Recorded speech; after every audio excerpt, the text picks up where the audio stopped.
नमस्कार विद्यार्थी मित्रांनो, शुभदा विद्यालय यूट्यूब चॅनलमध्ये पुन्हा एकदा आपल्या सर्वांचं मनापासून स्वागत। आज आपण इयत्ता 9वीच्या वर्गाचा मराठी विषयाचा तास घेणार आहोत आणि या तासाला आपण मराठीची द्वितीय सत्र संकलित मूल्यमापन 2 साठी प्रश्नपत्रिका आपण या ठिकाणी सराव पेपर म्हणून अभ्यासणार आहोत। ही प्रश्नपत्रिका आपल्याला 2024-25 या चालू शैक्षणिक वर्षासाठी उपयोगी ठरणारी आहे। अशाच प्रकारचे क्वेश्चन पेपर आपल्याला शासनाकडून मिळणार आहे। त्यासाठी या प्रश्नपत्रिकेचा व्यवस्थित सराव करा। काही अडचण आल्यास कमेंट करा आणि यासारख्या इतर विषयांच्याही प्रश्नपत्रिका आपल्याला हव्या असतील सरावासाठी तर त्या पाहण्यासाठी डिस्क्रिप्शन बॉक्समध्ये दिलेली प्लेलिस्ट अवश्य अभ्यासा। तत्पूर्वी मित्रांनो, आपण नवीन असाल, अजूनही चॅनलला आपण सबस्क्राईब केलं नसेल तर चॅनल सबस्क्राईब करून बेल आयकॉनवर क्लिक करा, म्हणजे नवीन व्हिडिओची नोटिफिकेशन आपल्यापर्यंत सहज पोहोचेल।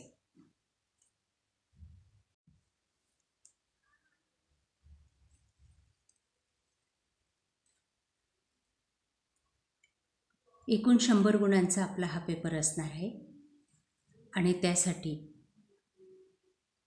जवळपास 16 प्रश्न आपल्याला विचारलेले आहेत। त्यात 20 गुणांसाठी तोंडी काम आहे आणि 80 गुणांसाठी आपल्याला लेखी पेपर द्यायचा आहे। सर्वप्रथम आपण तोंडी कामासाठी कोणते प्रश्न विचारले जातील ते पाहूया। बघा, अंतर्गत मूल्यमापन म्हटलेले आहे तोंडी कामाला। त्यामध्ये पहिला प्रश्न आपल्याला तोंडी चाचणीसाठी विचारला जाऊ शकतो की तुम्हाला येत असलेले देशभक्तीपर गीत आरोह अवरोहासह म्हणायचे, म्हणजे चालीत आपल्याला देशभक्तीपर गीत म्हणायचे। आपल्या पाठ्यपुस्तकामध्ये पहिलीच कविता आहे वंदे वंदे मातरम, तीही कविता तुम्ही या ठिकाणी पाठ करून ठेवली तरीही चालणार आहे। 3 गुण तुम्हाला त्या कवितेला मिळणार आहेत। त्यानंतर प्रश्न दुसरा आपला असणार आहे, एक उतारा आपल्याला दिला जाईल 7 गुणांसाठी आणि त्या उतार्याचं आपण वाचन करून त्यावर आधारित विचारलेल्या प्रश्नांची उत्तरं लिहायची आहेत।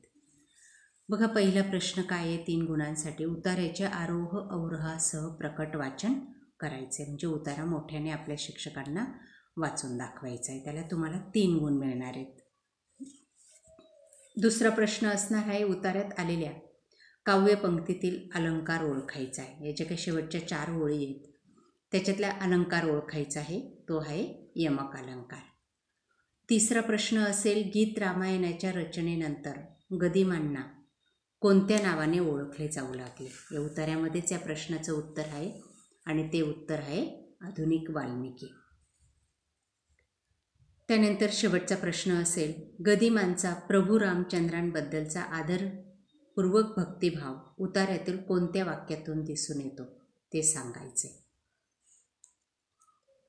उतार्याच्या आधारे तुम्ही या प्रश्नाचं उत्तर सहज लिहू शकाल किंवा तोंडी सांगायचं आहे तुम्हाला शिक्षकांना।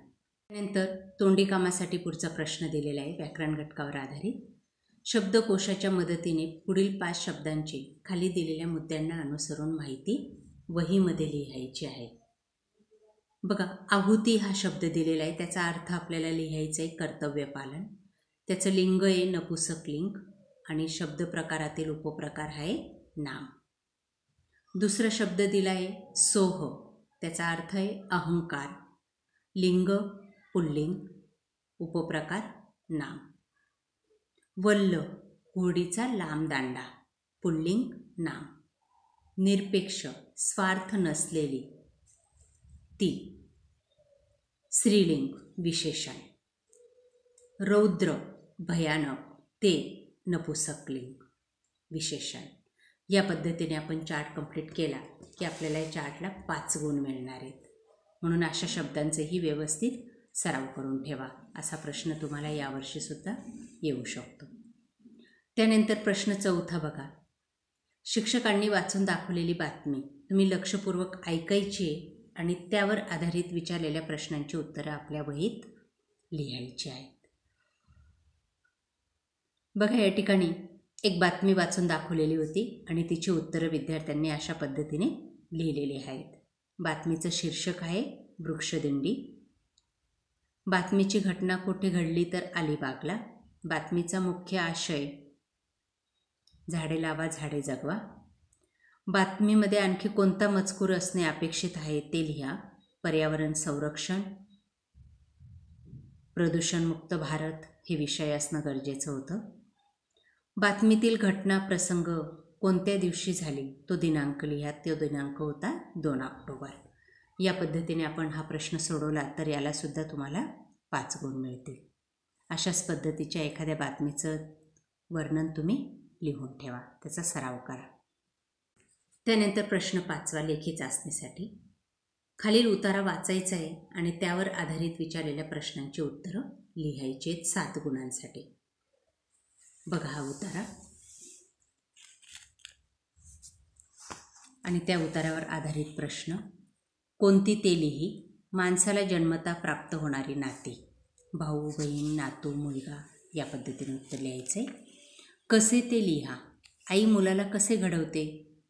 कुंचल्यासारखे हळुवारपणे, छिन्नीच्या कठोर घावाप्रमाणे. जीवनातला एखादा प्रसंग लिहायचा आहे. नात्याची घट्ट वीण असते याला अनुसरून. मला मी आणि आईच्या नात्यातील वीण अधिक घट्ट वाटते कारण आई मला खूप आवडते. पेक्षा ती मला जास्त समजून घेते. ती माझ्यावर खूपच प्रेम करते. मीही तिच्यावर खूप प्रेम करतो. माझी आई माझ्यासाठी परमेश्वर आहे. मी नेहमी आईची आज्ञा पाळतो, आईवर विश्वास ठेवतो. या पद्धतीने आपलं स्वमत या ठिकाणी लिहायचं आहे. पुढचा प्रश्न दिला आहे, उतारा वाचायचा आहे आणि त्यावर आधारित प्रश्नांची उत्तरं लिहायची. बघा पहिला प्रश्न. योग्य विधानासमोर बरोबरची खूण करायची आहे. 3 विधानं दिलेली आहेत. त्याच्यातलं योग्य विधान दुसरं आहे. शहरातील किंवा महानगरातील गाडीवान काबाड कष्ट करून दमलेला असतो. उतार्यात जसंच्या तसं विधान शोधायचं आहे आणि जे दिसेल त्यासमोर टिकमार्क करायची. पुढचं आहे, एका शब्दात उत्तर लिहा. दुपार कोणाला सलाम करते. गाडीवानांना. बघा या उतार्याच्या आधारे वरच्या प्रश्नांची उत्तरं लिहिलेली आहेत. त्यानंतर पुढचा प्रश्न 2 गुणांसाठी. उतार्याच्या आधारे दुपारच्या सुट्टीत मुलांना करायच्या गोष्टी. कोणत्या गोष्टी ते करतात ते या ठिकाणी दिलेले आहे. वर्गातून बाहेर पडायचे असते. आईने डब्यात काय दिले हे पाहायची उत्सुकता असते. उरलेल्या वेळात खेळायचं असतं, मस्ती करायची असते. पुढचा प्रश्न. दुपार झालीच नाही तर या विषयावर 7 ते 8 ओळीमध्ये उत्तर लिहायचे 3 गुणांसाठी. बघा मी या ठिकाणी नमुना दाखल एक उत्तर लिहून दाखवले. अशाच प्रकारचं उत्तर तुम्हीही लिहायचं आहे. पुढचा प्रश्न. उतार्याच्या आधारे सूचनेनुसार कृती कर 4 गुणांसाठी. कोणत्या ते लिही. सौजन्यशील व्यक्तीच्या मनात असलेल्या भावना, प्रेम, आपुलकी, सद्भावना, स्नेहशीलता या भावना लिहायच्या आहेत. त्यानंतर एक उतारा दिलेला आहे,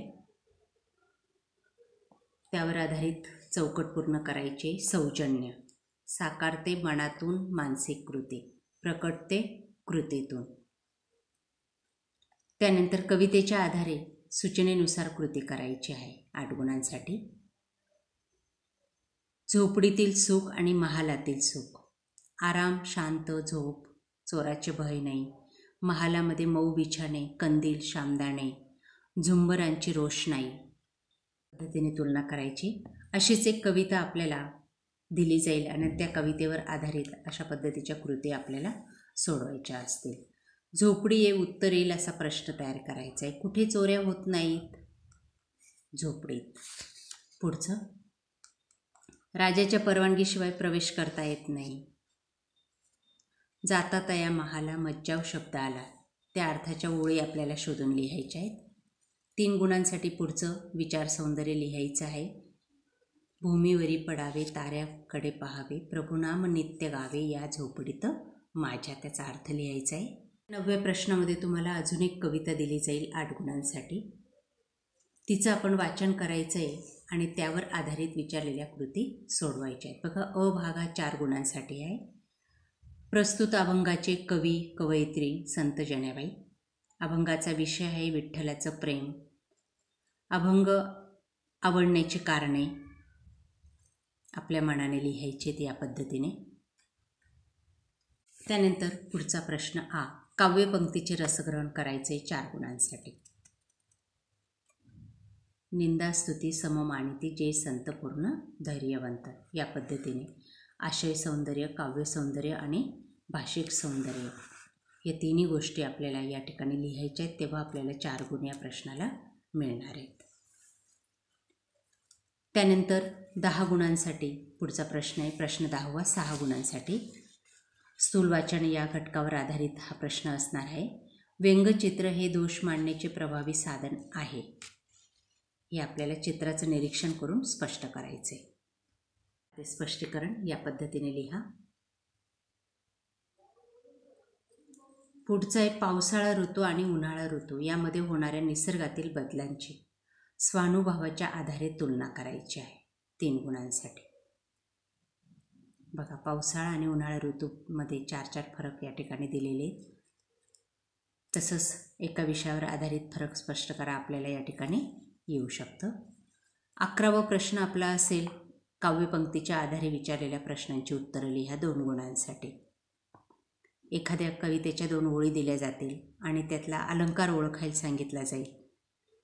तो आहे रूपक अलंकार आणि उपमान ओळखायला सांगितलं जाईल, ते आहे चंद्रमा. त्यानंतर 12वा प्रश्न, हे पुढचे प्रश्न जसेच्या तसे तुम्हाला येऊ शकतात. रस ओळखायचा आहे.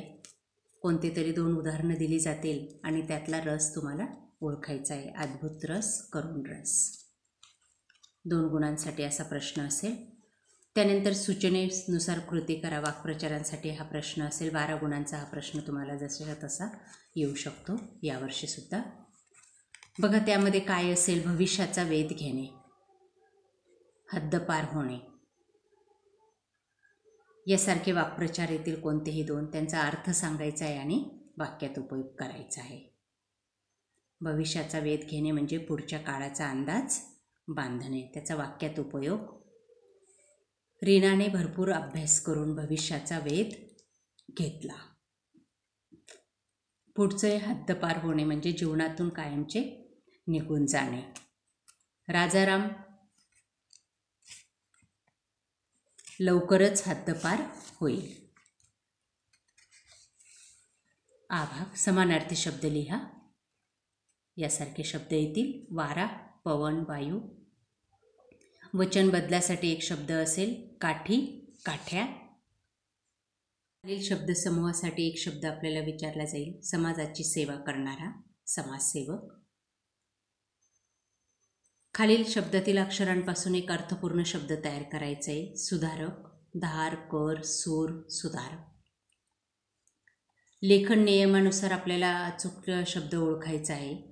गरिबी, उज्ज्वल. गटामधला शुद्ध शब्द ओळखायचा आहे आणि त्याला अंडरलाईन करायची. पुढचं विरामचिन्ह द्यायचे दिलेल्या वाक्यास. बघतोस काय, प्रश्नचिन्ह आणि शेवटी दीपक. पारिभाषिक शब्द सेक्रेटरी म्हणजे सचिव, त्याचा अर्थ लिहायचा आहे. खालील कृती सोडवायची 6 गुणांसाठी. शुद्ध लेखन स्पर्धेत जिल्ह्यातून प्रथम पारितोषिक मिळवलेल्या मित्रास किंवा मैत्रिणीस अभिनंदनाचे ईमेल स्वरूपात पत्र लिहा.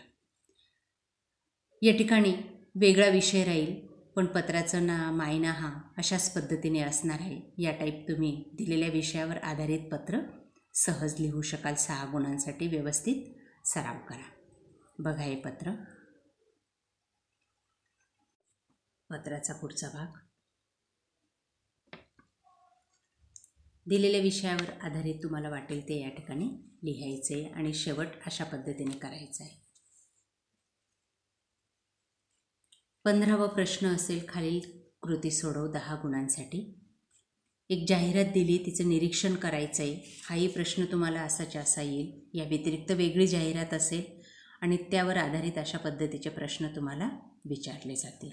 संगणक प्रशिक्षण केंद्रासाठी 3 वैशिष्ट्ये. जाहिरातीवर आधारितच आपल्याला ते लिहायचे. बघा या ठिकाणी लिहून दाखवलेले आहेत. पुढचे सदर जाहिरात तुला जाणवलेल्या कोणत्याही 2 त्रुटी त्या ओळखायच्या आहेत आणि लिहायच्या आहेत. पुढचे संवाद लेखन दिलेलं आहे. या ठिकाणी पुस्तक आणि मोबाईलचं संवाद लेखन आहे. यावर्षी तुम्हाला वेगळं येऊ शकतं. फक्त ते या पद्धतीने लिहायचे. दोन्ही एकमेकांशी संवाद साधतायत अशी कल्पना करायची आहे आणि आपलं मत या ठिकाणी मांडायचे, त्याला तुम्हाला 5 मार्क्स मिळणार आहेत. तर शेवटचा प्रश्न असेल 8 गुणांसाठी. एखाद्या प्रसंगाचं वर्णन तुम्हाला करायला सांगितलं जाईल. एखादा कार्यक्रम पाहण्यासाठी तू तिथं उपस्थित होतास अशी कल्पना करायची आहे आणि त्या प्रसंगाचं वर्णन तुम्ही या ठिकाणी लिहायचं आहे. म्हणून हाही प्रश्न अशा पद्धतीने, आता या ठिकाणी क्रिकेट T20 विश्वचषक स्पर्धेचं वर्णन केलेलं आहे. तशाच पद्धतीने तुम्हाला विचारलेल्या विषयावर आधारित वर्णन या ठिकाणी या पद्धतीने करायचं आहे आणि 8 गुण मिळवायचे आहेत. अशा प्रकारे विद्यार्थी मित्रांनो, मला वाटतं संकलित मूल्यमापन 2साठी आपल्याला या ठिकाणी एवढा सराव पुरेसा होणार आहे. काही अडचण असल्यास कमेंट करा.